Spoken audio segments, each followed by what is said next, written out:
迎持续锁定新闻大白话，我是主持人谭一伦。好，节目一开始，我们先来介绍特别来宾，资深媒体人董志生。大家好。国际政治专家赖岳谦。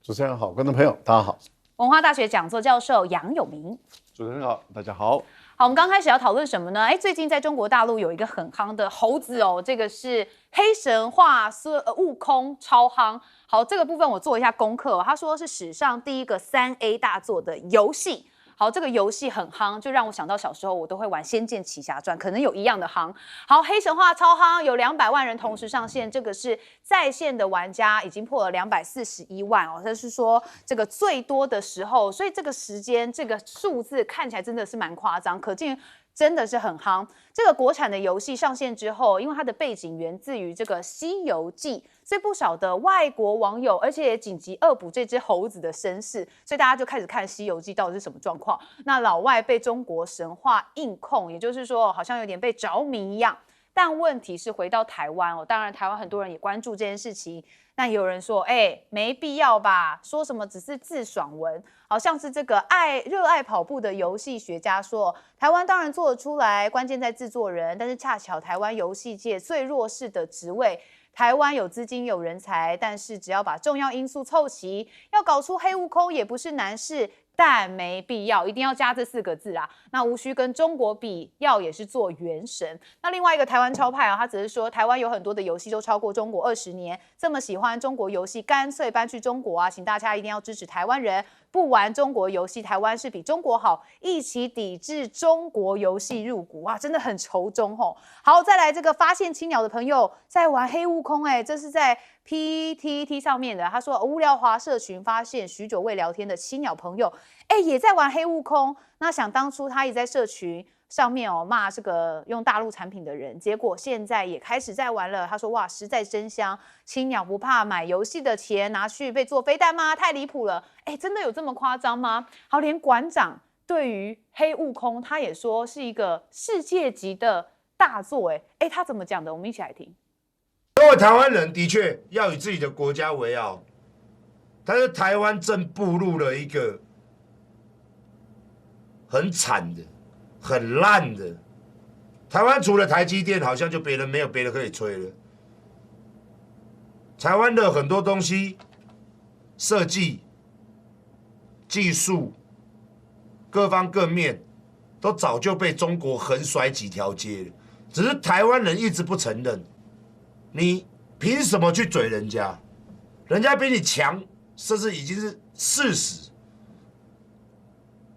这到底有什么好去嘴人家的？好，为什么我们放这个馆长的说法？因为馆长他是比较属于比较台独派的，那他连都持平的看待。那所以现在有人说，还黑悟空的直播主都该被青鸟挞伐吗？但是很奇怪的是 ，PTT 过去对于这个中国大陆的仇中意味，这个气氛是比较恐慌的，但现在并没有一面倒所以似乎有一点点不太寻常的味道，可能是游戏真的很好玩。好，那中国现在也抢着在各领域占第一吗？过去华为技术不是第一，就赶快被美国封杀，这个出头草赶快把它剪掉。那彭博就说，现在很难找到华为的替代品，美国的国防部正在寻求禁令的豁免。好，哪些禁令豁免呢？像是大疆无人机技术，美国就很难制裁，因为它算是蛮成熟，而且美国觉得比他们国内都好用。那现在7月12号，美国参议院最新提案要排除大疆无人机的禁令，还有抖音市场虽然讲的这个贯彻云霄说要禁，但是也很难制裁。尤其川普过去不是讲得很大声吗？但现在改口支持要这个 TikTok。那另外，比亚迪、宁德时代的技术，美国也非常难禁止。1月的时候，美国国会有禁军方采购电池，但是后续也就是据点了。好，不过在中国跟台海之间，也有一些美国的这个群体的氛围。我们看到美中军事新闻战开打嘛？为什么？因为8月22号的时候，美国第7舰队所属伯克级神盾驱逐舰强生号进入到了台海的南端。这是第4次今年通过了台海，但是整件事情最早出来讲的是解放军的东部战区，他在美舰刚进入的时候，就马上用这个微信号来发布讯息，然后迫使美国第7舰队随后在脸书证实了这件事情。所以看起来中国首度抢先曝光每件讯息，是不是要展现资讯的一个实力呢？这也是我们刚才讲的为什么美中军事新闻战开打一个很重要的原因。那首度公布了台渔民的求助专线。那郭正亮说，现在中国的常态化执法巡查已经在进行延伸了，所以做这个公布求助专线，是不是为台湾如果被这个渔民被日本追捕就可以拨打？因为赖清德是亲日独派，如果碰到日本，可能就会跪地，管都不敢管。那确实，在碰到日本，台湾这边的态度是比较软一点点的，所以在之前日本扣押台湾渔船的时候，中国大陆的外交部不是有先宣示主权吗？罕见发生，但当时我们的外交部就说：“你无权来讲这件事情啊。”所以看起来这个教战意味也蛮浓厚的。志升哥，你怎么看现在这个状况？其实你可以看到我们现在因为民进党的抗中保台已经用了非常久，而且他在台湾当然有一个影响力，这影响力在选举上。那选举上造成了一些过去的年轻选票，但是当然现在有一些松动，所以最近可以看到一些独派的电视台或者媒体就开始在攻击黑神话悟空啊。大家记得鸟山明不久前过世他的七龙珠1984年就开始就在漫画孙悟空的故事，整个日本为之风靡。我相信我们这个年纪或者比我小人，很多人都看过七龙珠嘛。日本很受欢迎的漫画，它就是主角就是悟空啊。这个不用讲。那日本有没有因此怎么样？没有啊。你把别人的东西拿来做一个包装或怎么样，其实都是那个年代的游戏啊。可以讲那时候的漫画跟现在的游戏是有非常多的若合符节。我们过去看的那些漫画，现在都变成漫威电影，很多就是你可以看到。所以现在中国大陆这一套为什么会受到震撼呢 ？RPG 为什么会这样呢？因为他把很多好的因素把它带进去，这个因素最后它其实是非常商业、非常赚钱的。譬如讲，包括我们 TVBS， 我前2天看他的报道，他说他在中国大陆36处取景。我们过去都用漫画的，现在用取景，用真实的景再去把它做一些等于后置，然后里面有27处是在山西，那 TVB 那时候的报道，那你看了这些东西，很多景你去过你就哇真好。那当那个黑神话悟空20号上线以后，这些景点马上挤满了人潮，爆红，而且那个票价贵3、4倍。就是说，然后他自己又有公仔，他其实是一整套下来的话，就非常商业。那这商业，他当然对可能有些人的想法也造成影响。因为孙悟空的故事，大家从小听到大嘛，可是他可以做很多的变化。他的故事未必已经是在《西游记》里面的故事了。这个人可以超脱出来。你可以看台湾的演员彭于晏前阵子也前2年演了一部电影叫《悟空》，也是大陆拍的然后大家看了也是觉得非常好看，因为他在一个类似的那个魔法学校里面跟猪八戒是同学然后就开始演出来，就觉得他的故事当然不是《西游记》的故事，可是大家看了觉得好好玩那所以他其实可以衍生出来。那我觉得说我们这边的滋味让人家觉得非常不以为然因为这些人就是每天在抗中保台，不晓得别人怎么进步。那这个元素，其实我们小时候也是听孙悟空的故事、猪八戒的故事，不是吗？那所有这些东西，你就没有办法把它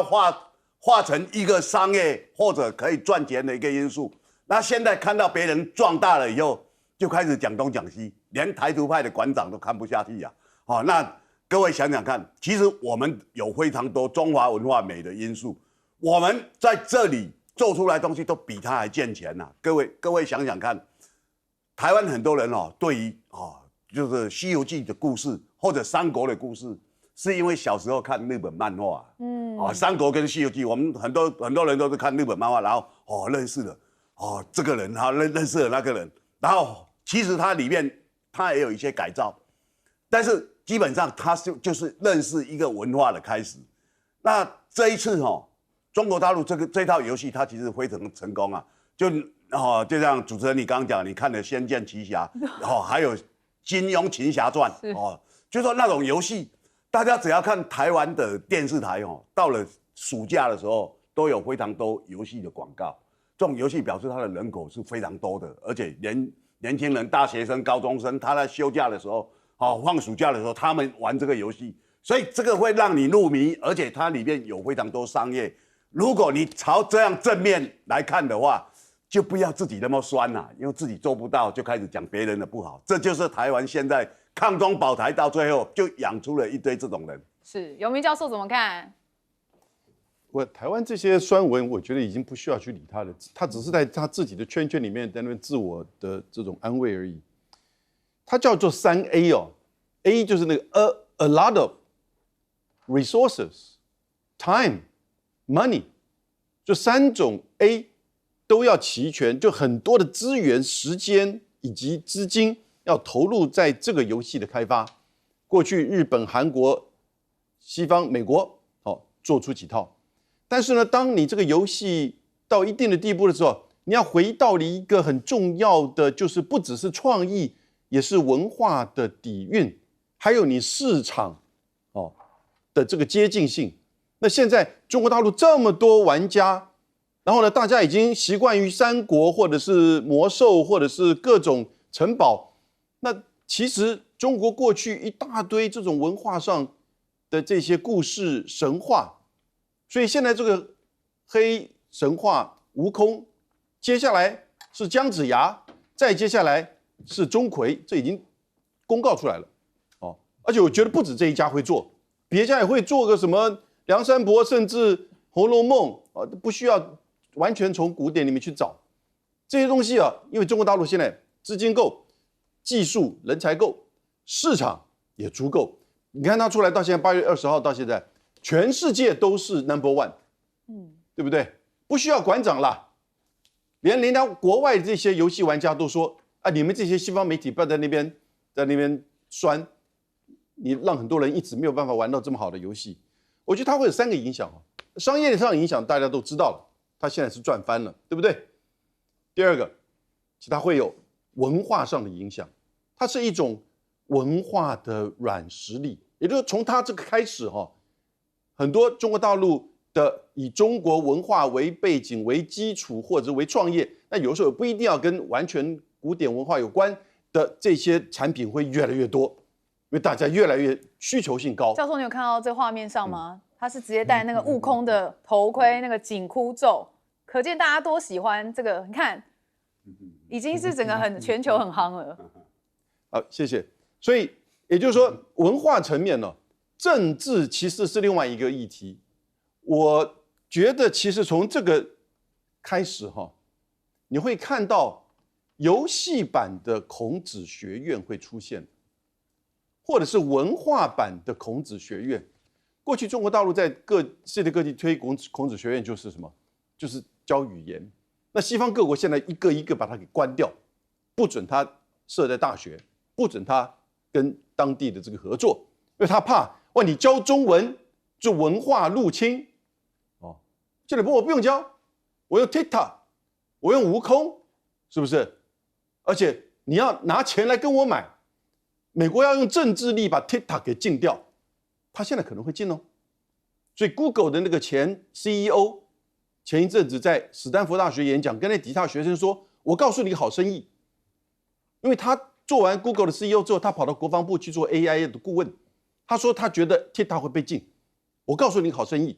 你们这些学生出去赶快搞一个东西把 TikTok 给抄袭下来，你一定可以成功，在美国市场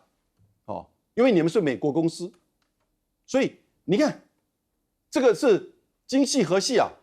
变成完全倒过来，所以这样子的一种文化软实力，你在台湾这边你面临到你说我们做得出来，我自己以前做新闻局长。我们补助好多电影、电视、漫画，结果没有想到现在台湾的文化部补助什么？0日公祭，没办法，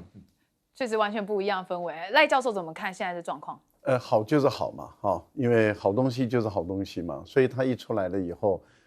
排名就节节上升。那几个小时以后就挤下以前的第2名，然后它就成为第2名。到目前为止，你刚刚有提到。它已经是241万线上在观看了，还是维持在全世界第2名。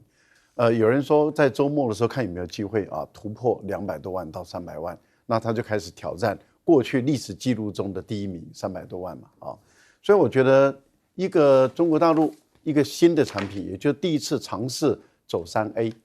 啊的单机的游戏，马上就能够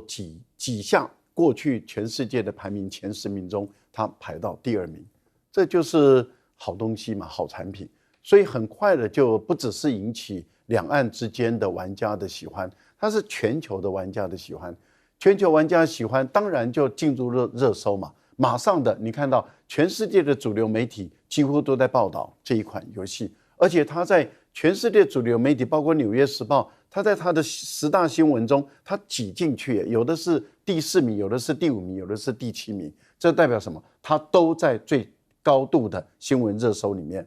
那这个就是因为它是一个好的产品。好，那台湾绝大部分人是正常人，所以大部分人都乐观其成，都觉得与有荣焉，都觉得这是一个好的游戏，而且非常好的，很好玩，而且很棒的一个游戏。就少数的不正常的人，极少数的，他就会酸言酸语了。所以你看到很酸言酸语的，那么那些人就是不正常人，不正常人就尊重他嘛，就让他继续维持他的不正常，就算了。不过大陆的各方面的一个发展啊，我们有人数了几十项，它的领域在全世界都是遥遥领先的，而且他说全世界看不到它的尾灯，很多人都这么说，不管是手机也好，不管是大疆无人机啊各方面，那甚至包括这个光伏电板，包括风扇啊等等，风力发电，它很多的时候都已经走在最前端了。那连欧盟的外长即将要卸任了，他都说中国大陆是在全方位的科技工业都已经是领先了。你如果企图想把它打下来、压下来，你是做不到，而且也不应该这样做，因为你这样做，你只会最终是面临失败。但是我们看到目前来讲，欧盟还是决定要继续压制中国。可是问题就在于，这个外长已经说你压不下来的。而且你这样尝试都是一个错误的，你会自食其果。可是很明显的，他们继续追随美国，要把它压。可是我觉得中国大陆真的是压不下来了。现在是各方面都压不下来。我们现在看到台海，您刚刚有提到了，为什么大陆率先宣布说这个美国的军舰穿越台海？这代表说这是我的水域，这是一种宣示，就宣示台湾海峡是我的水域。你的军舰经过我的水域，我直接告诉你，你这样的做法是挑衅。那当然，美国人说，这是我航行自由。可是大陆已经明明白白告诉你，这是挑衅，因为这是我的水域。1次这样子，2次这样，3次，长久以来，台湾海峡在整个认知作战，就是在整个国际宣传舆论里面，在新闻中，大家都知道这是中国的水域，因为中国主动告诉你，你经过这个海域。就是对我的挑衅，我的军舰就跟着你走。那这样的情形下的话，久而久之，所有的船要经过这条水域，我讲的船是军舰，所有的外国的军舰要经过这个水域的时候，他内心就会有压力了。为什么？因为中国大陆一定告诉你，这是我的水域，你一进来，我的军舰就跟着你走，而且呢，随时都准备跟你作战的这样的一个情形。我觉得这个是一种自信，也是一种态势，也是一种新的开端。好，因为它首次嘛，所以是不是现在的这个做法转换了，也值得关注。好，接下来我们要来关注到的就是这个乌克兰跟俄罗斯之间的关系。我们知道8月24号这天是乌克兰的一个独立日哦，美国大使馆预测，接下来数日或整个周末将来自俄国的无人机还有飞弹攻击的风险增加。好，不止美国，因为讲到美国，可能大家就觉得说，你的情报不见得是完全正确，但是连中国这边的使馆、驻乌使馆都提醒说，这个安全风险很高所以警告不要来前往乌克兰，而且敦促乌国的国民要做好准备，必要时撤离。所以看起来这个讯号味道是蛮正确的，因为连中国的使馆都这样说了。好，那俄罗斯是不是知会中国大陆，所以现在会有一些大规模动作，所以他们赶快发布了这个要赶快撤侨呢？好，另外我们看到的是俄罗斯这边，它的高加索港也挨炸了，这是乌军他命中了满载油料的铁路渡轮，说里头有这个大概10罐的油罐车，它是一艘载有大量铁路油罐车的铁路渡轮，被乌军以海王星飞弹击中，所以现场是浓烟升起。好，我们知道乌克兰才攻了俄罗斯南部的罗斯夫州的这个炼油厂，有超过11个储油厂是陷入火海。但问题是过去其实在乌俄战争当中，我们比较了解它不太炸，像是天然气这种能源。但是现在这次攻了能源，是不是有一点点感觉啦？有人认为说乌克兰是不是背水一战，而且有一点狗急跳墙，所以现在是针对了能源的措施来进行攻击。但是我们看到乌俄的外交角力也在一些国家当中，尤其是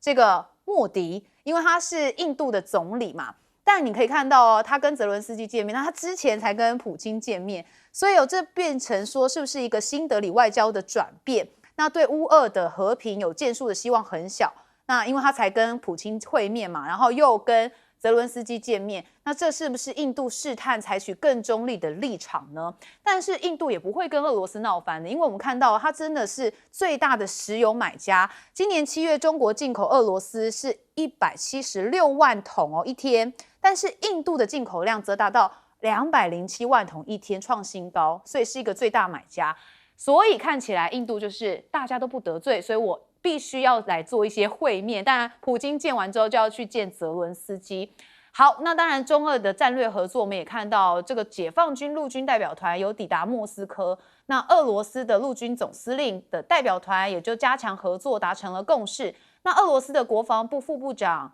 他们跟来访的解放军陆军司令员也有进行会面所以他们说，俄中的关系达到前所未有的水平。好，那不止军方两个人互相见面，有人就觉得大拜拜，但是你看他们在北极航道上面也在推进要来进行开发，这个很重要因为像是李强跟这个俄罗斯总理他们会晤签了一个联合公报，要推进北极航道的这个开发相关的合作，包含是研究建立合作。那他们提出一个共同开发，叫做黑瞎子岛，要签署开发的规划。那这个是联合保护开发的规划。签这个主要的原因，就是因为他们接下来如果航道要走的话，不用大老远的绕，他们可以直接透过一些比较顺的道路直接到一个他们比较想要的这个贸易的区域，所以它的时间节省了，当然钱就减少了。甚至普京在5月的时候到中国大陆也提出说，要让中国船只经过图们江下游出海航行。那这次在公报中也有表明要继续展开建设性的对话。那很多人说，图们江是哪里？我们先看这个图，然后再看这个文字。图们江的下游就是中俄跟朝鲜之间的重要水道。所以将会使北京能够进入日本海或是东海，也就是个捷径的意思就对了啦。好，那再来我们还要看到哈萨克这边现在公布了要经过鄂尔齐斯河新建一个中俄新过境的路线，所以也等于是有点在互相的来呼应所以流经中国、哈萨克跟俄罗斯的这个河会成为一个促进3个国家贸易的多式的联运走廊，一个重要的组成。但问题是，现在俄罗斯蛮希望有做一些这个基础建设，尤其他们有在做这个西伯利亚力量2号天然气的管道。但这个管道本来说是处于一个高度准备，是一个快要成型的状态，但现在他们的外交部发言人说，好像是一个高度准备的状态，还没有办法完全的做好为什么呢？因为蒙古这边说，他们要到2028年才把这个管道纳入我们国家发展计划所以现在还不能做为什么会这样？很多人就好奇了。结果翻到这个8月4号的时候，发现说拜登下台之前，这个布林肯也跑到蒙古去了。蒙古当时说，这高度重视跟美国的关系，致力发展双方战略，然后说这个跟美国的关系是蒙古外交的优先事项，所以就被解读说这个俄罗斯的这个西伯利亚力量2号天然气管道是不是被布林肯插手了？所以我们来问永明教授怎么看？乌克兰攻打俄罗斯的境内领土现在据说已经占了4.6个台北市这么大，好大很大。可是呢，本来根本没什么人的，就没什么都市，甚至连村庄都不多，它都是一些部落，这个聚落，几间房子这样子，所以在这整个区域其实非常的地广人稀。那俄罗斯原先也没有什么防范，那它的目的呢，我们一直帮他整理说大概有3个，但这3个现在大概都知道不可行。第一个是围魏救赵，他想说，攻击北部的俄罗斯领土，然后呢，俄罗斯可以把在乌东的这个军队调过去，但没有什么大的影响，反而因为乌克兰的士兵减少，俄罗斯的士兵往前进。那他第二个是说叫做以地易地，他说我占你俄罗斯土地，将来我们谈判的时候，你把那个乌东还给我，我们交换，真的是想得很美好。普丁怎么会答应？第三个是叫做扩大战线，那扩大战线是对谁有帮助呢？现在他炸了3个桥，据说可是总共我们算一算，那边有49座桥。那把桥炸了，你把你自己前进的路线也炸了。12000人占了4.6个台北市那么大的空地，对不起而且都是没有山的最多是一些丘陵那你怎么去部署？所以美国现在的大使馆说，在8月24号，应该就是明天了。俄罗斯会有大规模的飞弹跟无人机的攻击，我再预测不会发生，最多小规模，就一般正常的俄乌战争当中，俄罗斯可能会采取的这个飞弹或者是无人机攻击，它不会有美国大使馆所预测的所谓因为你攻击我北部，所以我开始对你报复。我觉得普丁根本就是老神在在，因为他知道乌克兰已经有一点在做困兽之斗。就是等待这个美国大选之后，逼迫的双方一定要谈的时候，逼迫乌克兰一定要谈的时候，他现在想要增加筹码，但是现在有点进退维谷了。莫迪真的是，当普丁见到莫迪的时候，其实就说：“你是一个好买家，他不会把你当做一个什么影响我决策的一个大国。你以为你今天来会跟这个拜登或者是和习近平一样的地位？对不起，他只是把你当做一个好买家，武器买家、原油买家。当泽伦斯基见了莫迪的时候，哇，你就是美国的一个朋友，他还不好意思说，其实也不大的小朋友。他在国际政治上的这个影响力，他懂得这个机会，然后呢但是呢也有他的影响力，可是真的是还没有到大国的这个层面。我觉得这个北极洋航线或者是北极航线，是接下来“一带一路”中欧班列之外，现在中国大陆在积极拓展的一个航线。本来就有提一个就是北极洋的这个“一带一路”的这个航线但我们现在就把它叫北极航线，因为中欧班列总是有它的就是说铁轨的限制、班次的限制，现在已经非常忙碌，因为红海的问题。那但是呢，整个北极洋它的冰的溶解，尤其靠俄罗斯的这一边然后呢，再加上破冰船，它能够航行的时间越来越长。以前只有短暂的夏季3到5个月，现在时间越来越长的情况之下，它可以未来单独的形成一个完整的航线，而且它都靠俄罗斯这一边，而不是因为我们看的是俄罗斯的图如果你从北极的角度看起来的话，它其实加拿大那边是完全没有办法去接近的，所以美国对这个完全束手无策。因此，中俄之间在北极洋航线的这个努力呢，我觉得将来甚至会发展成另外一条“一带一路”的航道。好，赖老师怎么看现在中俄还有乌克兰这边？我们看到中国大陆跟美国不可能分享政治跟军事的情报，可是两个国家却不约而同的对乌克兰的局势在这几天，他们保持了高度的警戒甚至已经劝告他们的公民这段时间都不要去乌克兰。这是中美不约而同都做同样的事，然后这是第一个。第二个呢，就告诉当地的侨民能回来就回来，然后如果真的不能回来，就开始准备避难。这个代表什么？他们的政治军事的情报是感觉到说，俄国是不是在这段时间会有个大规模的动作？而且不要忘了，前几天应该是昨天前天这个李强刚到俄罗斯，跟普丁跟他们的总理有会谈，我相信他们也可能有谈到有关于俄乌的战事，因为中国有一些侨民在乌克兰嘛，所以他们会关心这件事，是不是已经有一些嗅觉，有一些暗示，那他们本身必须要做一些风险的一个管控。但是问题接着大家问的说，那会发生什么事？有人估计是说，俄罗斯可能把所有的原来的框架都拿掉了，因为过去战场都只在乌东这个地区，现在这个战场已经外溢到了这个俄罗斯的境内了，而里面有很多是北约的武器提供给乌军来使用，北约也已经解除了这些武器的限制。那俄国相当有可能会有一个比较大规模的一个报复或者反扑的一个行动，更何况普丁在前几天到高加索地区，在那个南奥提这个地方，他下跪，五体投地，然后对于当时被恐怖分子所杀害的这些孩童，他悼念，而且他扬言要惩凶。那事实上，在过去的恐怖分子的首脑都被杀死了，可是，在昨天，俄罗斯驻美国的大使，他特别讲到，就是说这一次乌军攻打俄国，他们是比同于这个恐怖主义的行动，而且他说，普丁已经下达决心，一定要对所有的负责人都要惩凶。那换言之，也就是说，不管你跑到天涯海角，俄国的特工的任务就要把你杀了。我觉得这个在未来的这几天内，大家还是要关注，在乌克兰的战事会不会爆发的更大的规模的冲突，这个是不能排除。另外，您提到的西伯利亚2号线，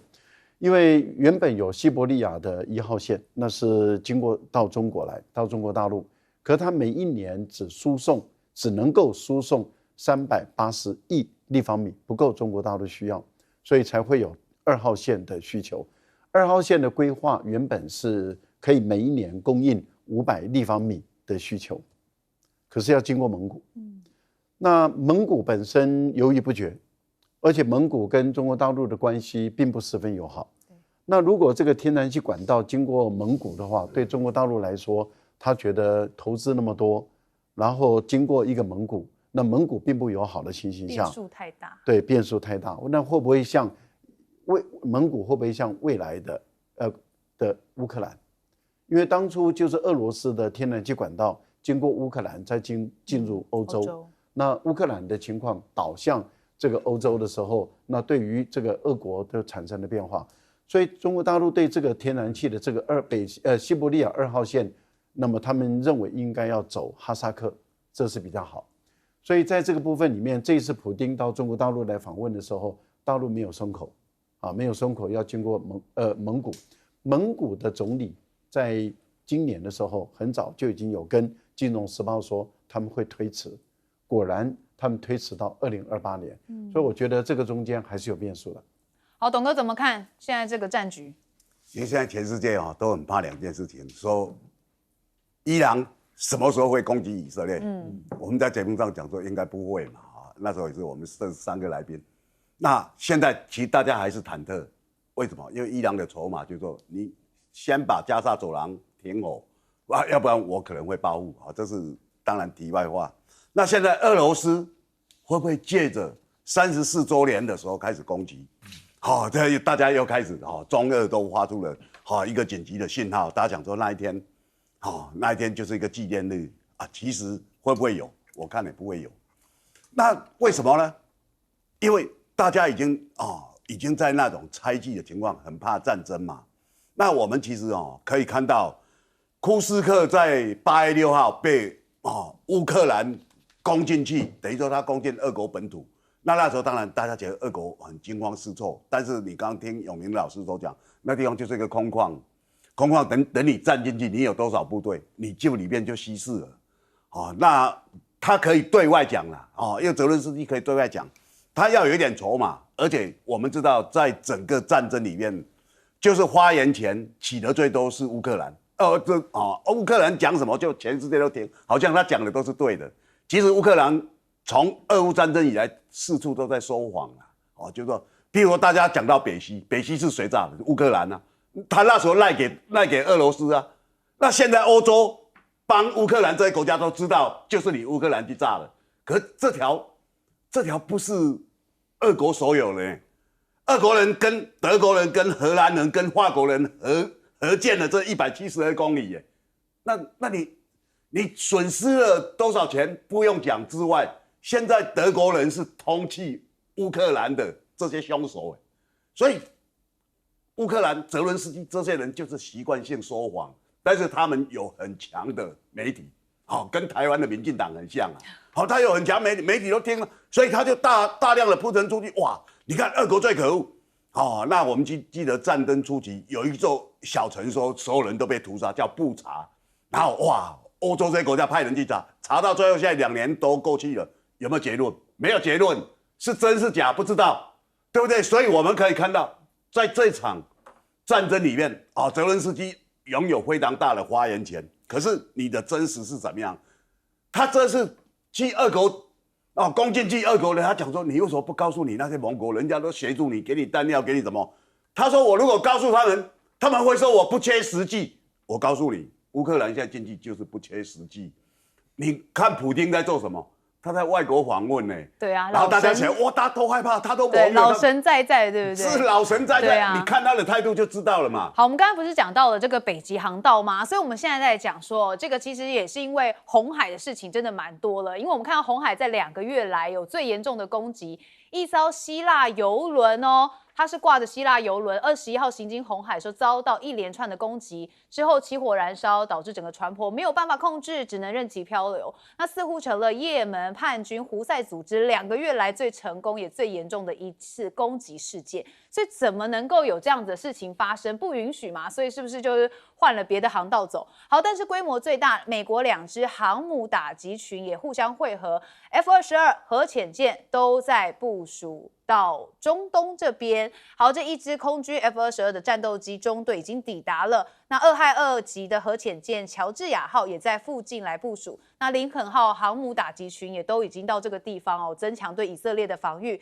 那布林肯这边当然要赶快来嘛，他不是第9度来到中东协调吗？但虽然好像也没有看到什么成效，但必须得去，这是也是一种宣示的味道，因为现在不去怎么办？中东不可以被中国把持吧？中国承包商将从沙烏地阿拉伯石油人民币贸易成长中获利，因为他们现在就说这个石油要用人民币来支付，那未来石油人民币的使用可能会流向工业和再生能源的领域，所以中东是不是也是中国“一带一路”的一个重点区域？那也不止中东，南亚更是哦。所以我们看到尼泊尔这边的新总理，他们现在呢推翻了过去的 TikTok 禁令，因为前总理他们去年11月有颁布一个禁令，就是对 TikTok， 但是现在这个总理就说，不需要了，是不是在向中国示好？那尼泊尔跟中国当然还有同意一些项目的关系哦，包含了是尼泊尔首都加德满都的一条公路升级的改造。那奥利认为，就是这个尼泊尔这边的新总理，他说，在中国跟印度之间的地缘政治争执当中，尼泊尔这喜马拉雅山之国最好是跟中国来结盟。这话说的蛮明确的哦。好，美国跟印度也需要尼泊尔联手来做一个对抗中国，所以尼泊尔新任外长这个德乌帕，他本周是前往印度，但原本是说要做健康检查，但没想到印度就把他的这个访问升级成正式访问，我觉得这骑虎难下。那莫迪还会晤了这个人，那这个印度外长苏杰生也是热烈的欢迎。那是不是印度有所认知，他没有办法自己来对抗中国大陆的一个经济影响？所以呢，当这个拉来美国，然后也上周到美国副国务卿这个地方来进行访尼泊尔，承诺要提供1亿美元的一个军援，所以感觉把尼泊尔也拉得蛮紧的。不过我们看到五角大厦美印军事的关系相当的牢固吗？好，印度的防长辛格，印度真的最近动作蛮多的吼，他周4抵达了华盛顿，进行为期4天的访问。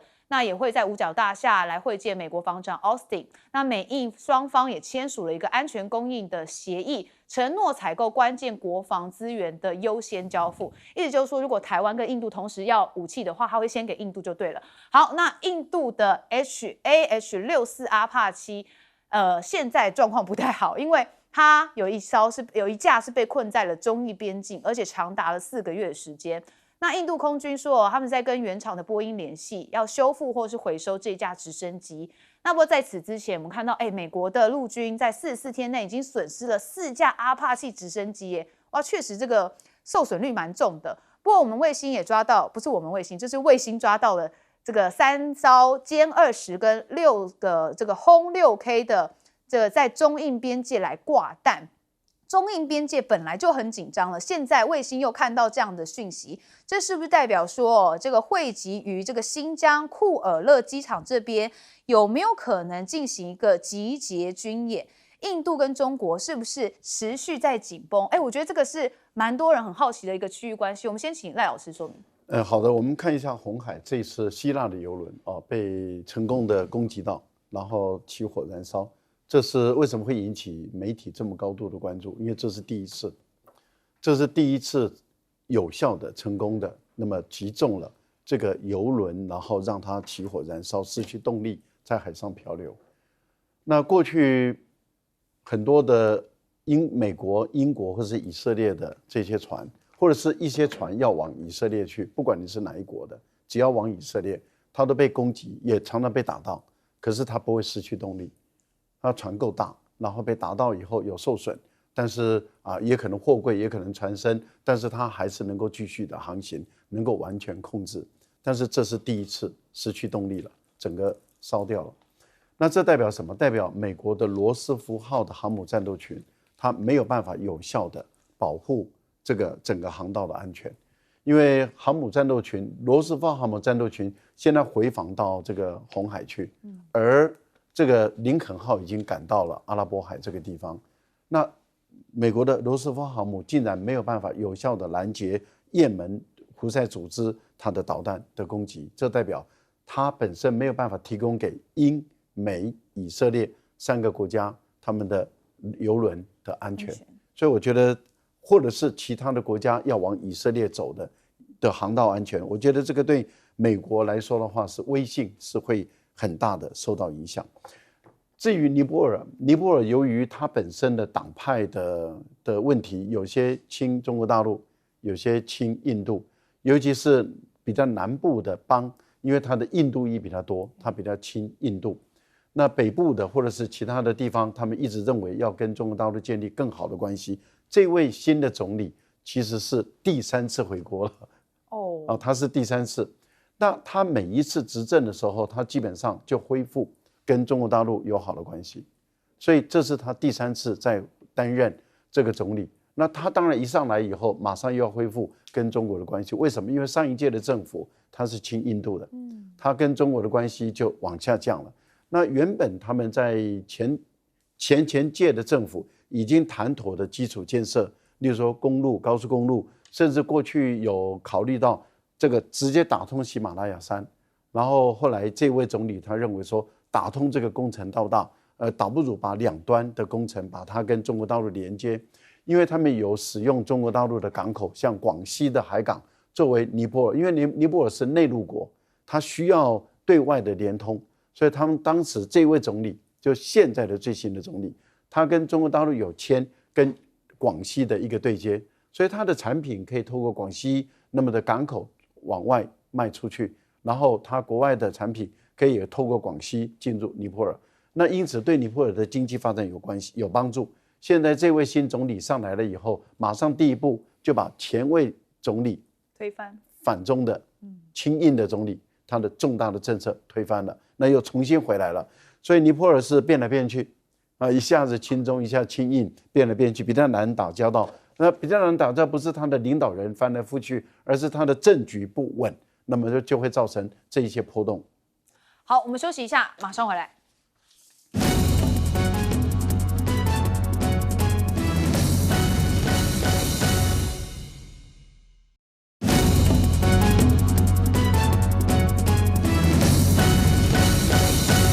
欢迎回到节目现场，我们接下来请杨教授帮我们讨论这个目前的状况。我们看到，自从就是加沙战争开打之后啊，在也门这边这个胡塞组织，他就开始对经过红海的一些船舰，他不管你是商船还是军舰，他也对军舰开过，甚至美国军舰那也有成功过，然后呢也有遭受攻击过。你看到这一次希腊这个起火燃烧，蛮大的一个事件。可是我们看这个新闻，觉得说，好像没怎么太觉得说是绝对的，好像恐怖攻击不应该，我们应该派军队去剿灭。为什么？那你再看美国2大航空母舰一个在阿拉伯海这边，一个在地中海这边，那在保护什么？都是因为加沙战争，现在死亡超过4万个人。拜登不断的说和谈要达成，布林肯不断的去了9次，人还是不断的在死，小朋友不断的被杀掉，对不对？所以当胡塞组织对这些船舰这个攻击的时候，我们看的新闻里面，我们不觉得说，这是一个扰乱国际贸易啊，油轮进行啊，或者是对其他国家的军舰的这种攻击。然后呢，美国跟这些西方国家也不敢去攻击它，因为怕战争会扩大。因为本来你这已经在进行一个不义之战、屠杀之战、种族灭绝之战，而美国的2大航母舰在保护这个战争，它继续的输出武器给以色列，这个月还有多有一批。好，他一般同时叫大家和谈，但同时来卖武器，以色列不断的在杀。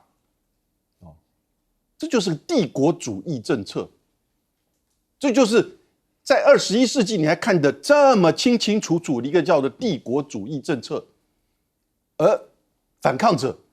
只能在海岸边，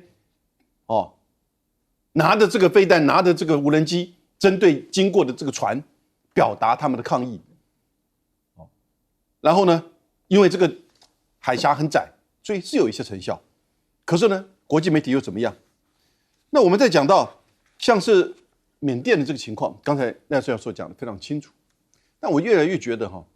现在中国大陆对它的周边外交的重视那越来越展现一个很特殊的，跟我刚才讲的帝国主义政策刚好相对的，也就是一种不干涉的这种原则。它不会干涉你的内政，你内政怎么样的选举，怎么样结果，你跟我怎么样的政策，我欢迎。你跟我怎么样政策，这个影响到我的权益呢？我会抗议，我会制裁，但我不会介入到你里面去。这个跟印度不一样，这个跟美国不一样，这个世界真的在变。好，怎么样变呢？好，我们休息一下，等一下赶快回来。